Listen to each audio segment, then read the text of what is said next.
لسه اللعنة ما انتهتش. إن كانت المقبرة اتقفلت ففي بوابات تانية اتفتحت. الظلام جاي على البلد كلها. أصدقائي، أهلا وسهلا بكم. معكم أحمد الألفي. وقبل ما نبدأ ما تنسوش تصلوا على النبي صلى الله عليه وسلم وتدعوا لإخواننا. ما زالت المحنة مستمرة، ربنا يفرج كربه. حابب أقول لك يا صديقي، لو أنت من عيلة السرداب فأنت أكيد شفت الجزء الأول من القصة، ولو لسه ضيف جديد معانا فأنصحك ترجع تتفرج على الجزء الأول لأنه هيفرق معاك جدا في الحكاية. بعد ما اتقفلت المقبرة وشيلنا جثة عم سيد ورجعنا البلد، كنا فاكرين إن كل حاجة خلصت. الناس كانت واقفة تبص لينا في صمت، والعيون كلها فيها خوف وقلق، بس في نفس الوقت كان في إحساس ضعيف إن الشر خلص. الليلة دي محدش نام فيها من أهل البلد وأنا أولهم. كنت قاعد قدام البيت بعد ما اطمنت على زينب، ماسك سبحة في إيدي وبقرأ قرآن وأقول الحمد لله إننا خلصنا على خير. لكن مع أذان الفجر حسيت إن البلد مختلفة. الجو كان ساكت زيادة عن اللزوم، والأصوات اللي كنت متعود إن أسمعها زي صياح الديك أو نباح الكلاب ما كانتش موجودة. ومع شروق الشمس بدأت تظهر علامات غريبة.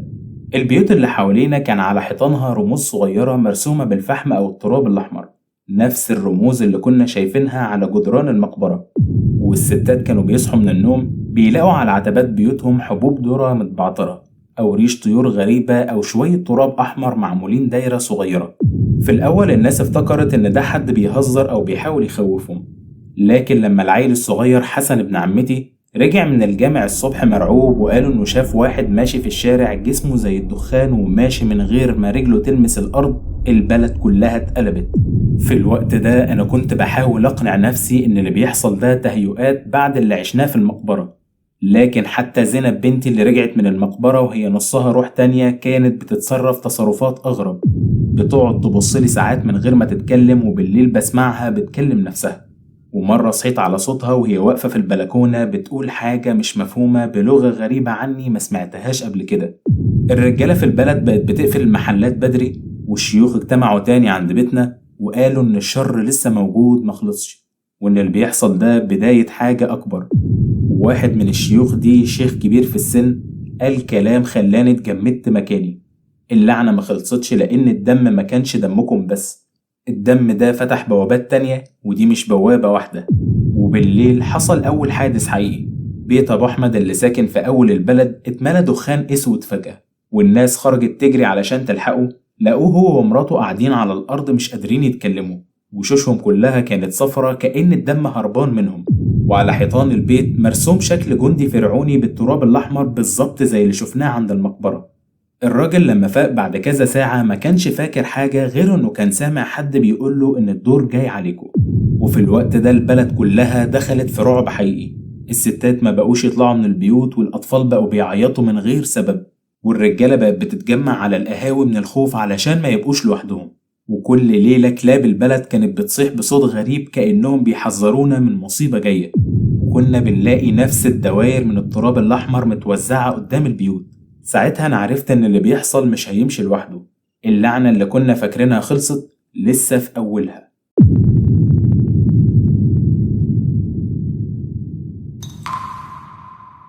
الأيام اللي بعدها بقت صعبة على العيلة كلها.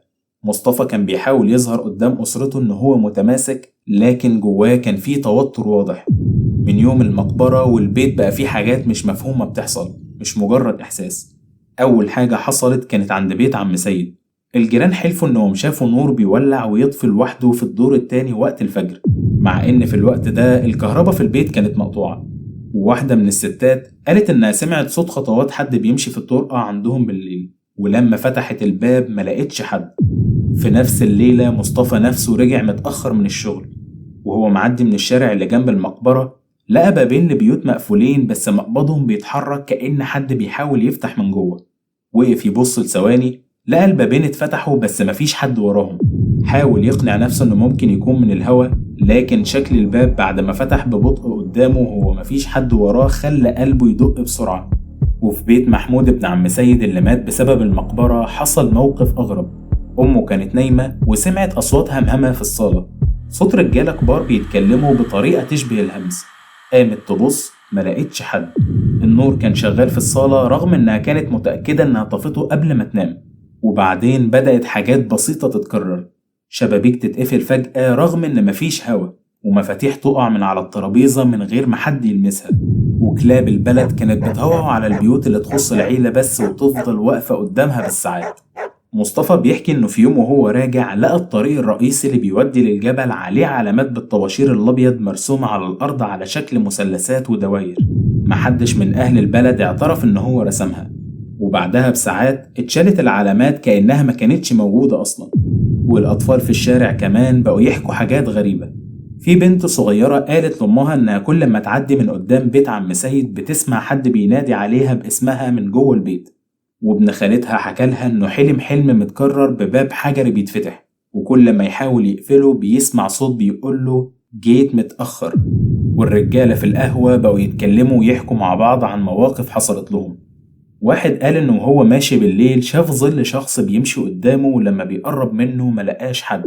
وواحد تاني حكى إنه سمع صرخة ست من ناحية الجبل، ولما راح يشوف ملقاش غير آثار أقدام رايحة ناحية المقبرة وبعدين مختفية في نص الطريق.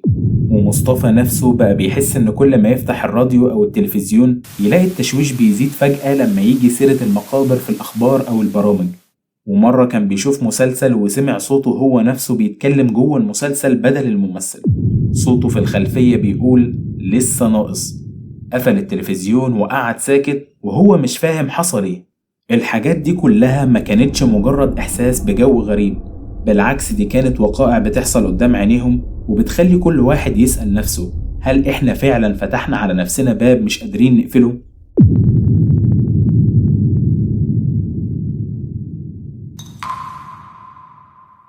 بعد ما العلامات دي بقت يوميا في البلد والناس خلاص على وشك الجنون، بدأ يقولوا لبعض إنهم لازم يلاقوا حل. شيوخ البلد اجتمعوا تاني عند بيت مصطفى، والشيخ الكبير اللي هو الشيخ منصور واللي دايما بيئم الناس في الصلاة كان ساكت طول الوقت. ولما بدأ يتكلم قال إن اللي بيحصل ده مش لعب عيال ولا عين، ده حاجة أكبر مننا، لازم نجيب حد بيفهم في الحاجات دي. وقتها واحد من الشباب قال إن في دكتور آثار في الجامعة في أسيوط اسمه الدكتور شهاب، سمعنا عنه إنه بيقرأ الهيروغليفية وبيفهم في المقابر الفرعونية، ليه ما نستدعيهوش؟ الرجالة وافقت بسرعة وبالفعل تاني يوم ركبوا عربية وبعتوا واحد يجيبه. وبعد المغرب الدكتور شهاب وصل البلد، راجل في الخمسينات ونضارته من اللي بنقول عليها قعر كوباية ووشه مرهق من كتر الشغل. دخل بيت مصطفى بهدوء وسلم عليهم وقال أنا سمعت شوية تفاصيل عن اللي حصل، ممكن توروني كل اللي تعرفوه؟ قعدنا نحكي له كل حاجة من ساعة ما جابر حفر للباب اللي عليه رموز لحد ما عم سيد مات واللي حصل لزينب. كنا بنتكلم وهو ساكت وماسك ورقة وقلم وبيرسم الرموز اللي وصفناها له. ولما خلصنا قال كلام خلاني اتجمدت مكاني. الرموز دي أنا شفت شبهها قبل كده في مقبرة اسمها مقبرة حط خع، ودي مقبرة مشهورة بالقرابين البشرية في نهاية عصر الدولة الوسطى. كانوا بيحطوا حراس أو كهنة بيحافظوا على التابوت ومحدش يفتحه، وأي حد يفتحه لازم يقدم دم من عيلته. رجالة البلد كلها بصوا لبعض وقالوا يعني احنا كده دخلنا على لعنة؟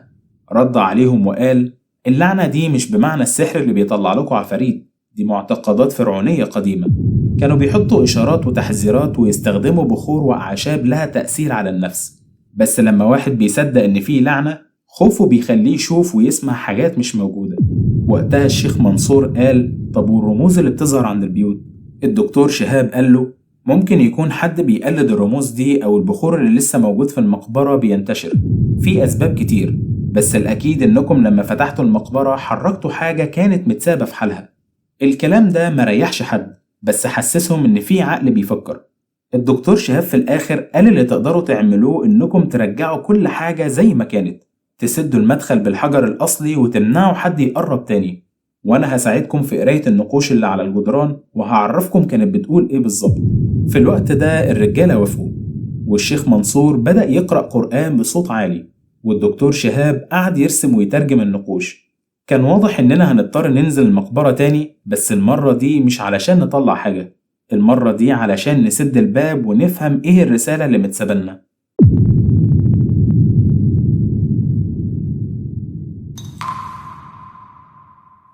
ليلتها الجو كان هادي بشكل غريب، والهوا تقيل لدرجة تحسسك إنك هيجيلك اختناق. اجتمعنا قدام فتحة المقبرة اللي كنا قفلناها بخشب وطوب. الدكتور شهاب جايب معاه كشافات قوية وأوراق فيها رسومات الرموز، والشيخ منصور شايل مصحف صغير في جيبه. أول ما رفعنا الخشب حسينا بريحة تراب قديم وبخور محروق طالع من جوه. الدكتور شهاب قال بهدوء: خدوا نفسكم بهدوء، الجو هنا خانق علشان المكان مقفول من سنين طويلة. نزلنا بالترتيب، مصطفى قدام مع الدكتور شهاب، والشيخ منصور ورانا، وباقي الرجالة ماسكين الكشافات. وأول ما وصلنا لأول ممر سمعنا صوت حاجة وقعت بعيد، كان صوت حجر بيتدحرج. كل واحد وقف مكانه، والشيخ منصور بدأ يقرأ آيات من سورة ياسين بصوت واطي. والدكتور شهاب قال لنا: ده غالبا حجر اتحرك من السقف، خلي بالكم من الأرضية والحيطان.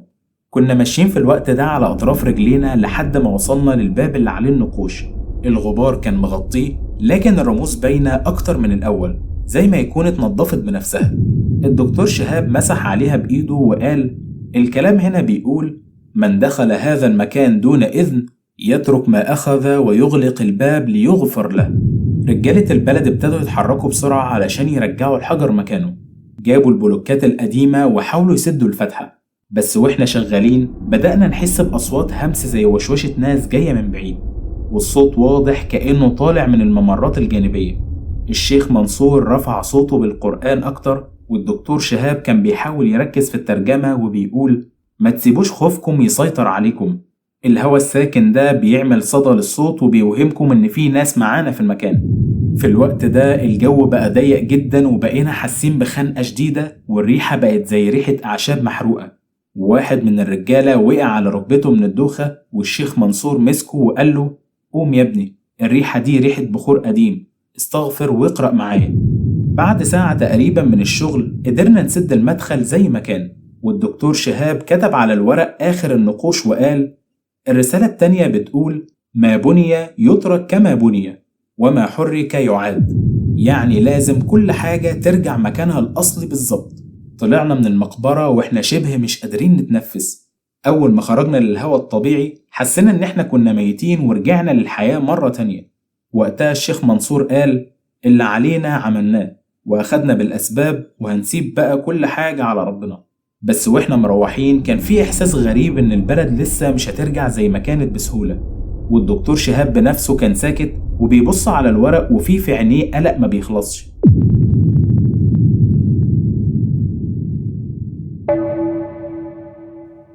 رجعنا من المقبرة واحنا متخيلين إن كده كل حاجة خلصت، لكن أول ليلة بعد خروجنا من المقبرة حصلت حاجة غريبة.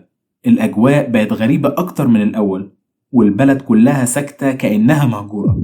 الناس اللي كانوا حاضرين دخولنا الأخير في المقبرة بدأوا يشتكوا من صداع وضيق في التنفس، والشيخ منصور قال: دي آخر حاجة هتحصل قبل الهدوء إن شاء الله، استحملوا الليلة دي. في الليلة دي سمعنا في الشوارع دوشة غريبة، نباح كلاب وأصوات قطط بس كان مخيف ومش طبيعي، وصوت صفير للرياح بس من غير هوا، كأن البلد كلها مسكونة واللي ساكنينها مش بشر. وفي نص الليل واحد من الرجالة اللي كانوا معانا في المقبرة وقع فجأة في بيته.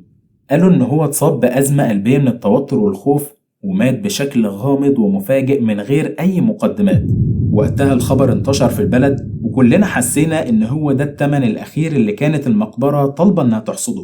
الدكتور شهاب كان ساكت طول الوقت، لكن بعد صلاة الفجر جمع الناس في الجامع وقال إن اللي حصل ده نتيجة رهبة نفسية تراكمت عليكم وعلى البلد، والبخور والهواء الساكن وتأثير الخوف خلاكوا توصلوا للحالة دي، واللي مات ده كان قلبه ضعيف وما استحملش كل الأحداث اللي حصلت. وقتها الشيخ منصور وقف جنبه وقال إن البلد هتهدى إن شاء الله، بس محدش يقرب من المقبرة تاني ولا حتى يحكي عنها بطريقة تخوف الأطفال. زي ما رجعنا الحجر لمكانه لازم نرجع البلد لهدوءها. بعد يومين الجو فعلا بدأ يهدى، والرموز اختفت من البيوت، والأصوات رجعت لطبيعتها، والناس رجعت تفتح محلاتها وتزرع أرضها. بس بقى في خوف ظاهر دايما في العيون، وفي نفس كل واحد ذكرى عن ليلة المقبرة. مصطفى بيقول: أنا كنت واقف على طرف البلد وببص ناحية الجبل على المكان اللي فيه المقبرة، وحاسس إننا مش بس سدينا فتحة، إحنا قفلنا باب كبير من الرعب كنا فتحناه بالغلط على أهل البلد.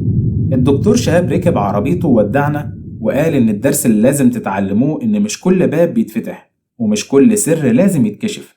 بعد كل الأحداث دي واللي حصل لعيلة عم سيد، مصطفى بيقول إنه كتب كل اللي حصل في ورق، مش علشان يخوف الناس ولكن علشان يعرفوا إن الفضول ساعات بيكلف كتير، وإن في أسرار من الأحسن إن هي تفضل مدفونة.